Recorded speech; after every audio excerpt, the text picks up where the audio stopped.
Hi everyone, my name is Ivan Cheah Hao Jin. This video is a presentation for my programming project, a mastermind computer game in CSC1024 Programming Principles. For this programming project, my objective is to create a mastermind computer game with Python programming language. The difference between this version of the game and the original one is I will be using the type of fruits to replace the color beans. Lastly, my limitation is to use only the random library. Let's get started with the demonstration of the game.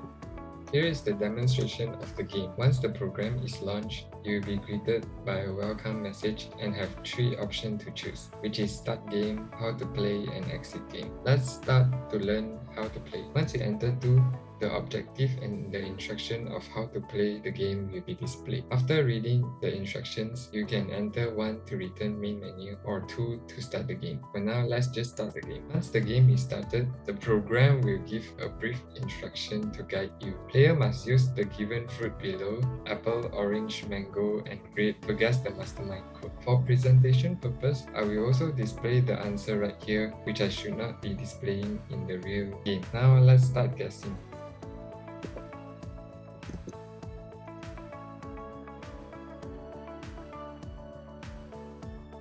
As you can see, once you enter your guess, the program will display your code in sequence and also show the number of correct fruit in correct position and correct fruits in incorrect positions. Follow this information to help you decipher the mastermind code. Now, what if I enter invalid input for different fruit? A try again message will be printed and the round will not be counted. Now let's just enter the answer. Once you have successfully cracked the code, the game will congratulate you and tell you how many attempts you took to crack the code. The game will also ask you whether to play again or not. If player enter Y, the game will begin. But for now, let's enter N to wrap up the demonstration of the game. A thank you message will be printed after player end the game. That's all for the demonstration of the game. Now let's move on to the explanation of the code.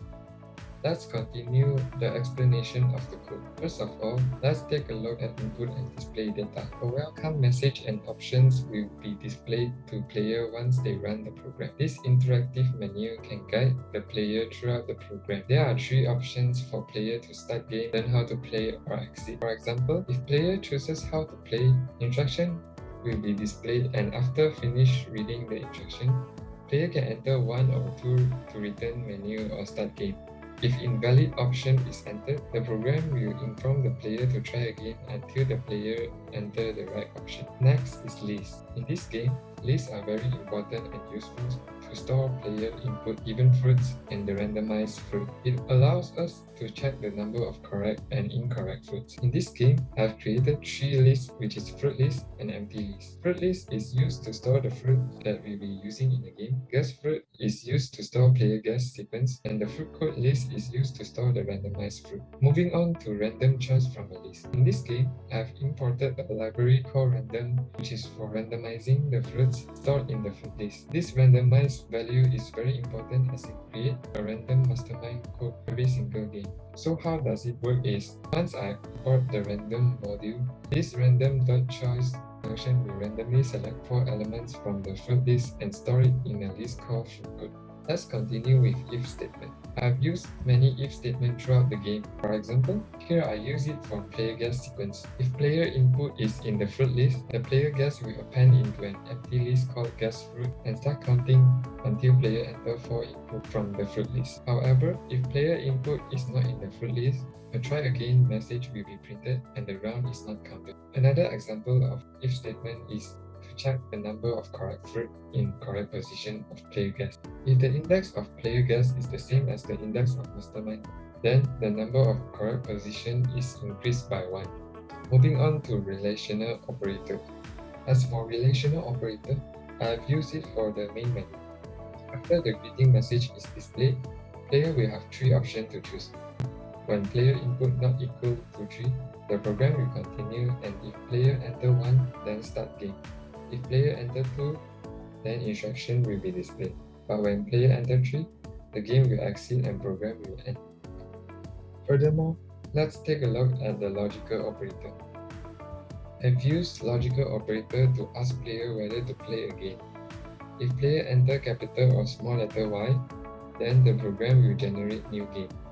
If player enter capital or small letter N, then the program will print thank you and exit.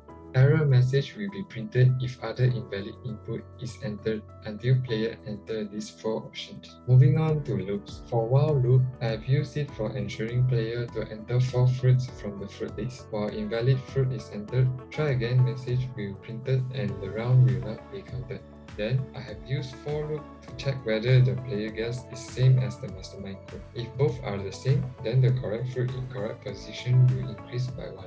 The user-defined function. User-defined function is used to separate code and simplify the program code. Each function has its own purpose in the game and can be easily called upon throughout the program. These are all functions that I have in my game. I even created some nested function inside my start game function. That's all for my presentation. Thank you.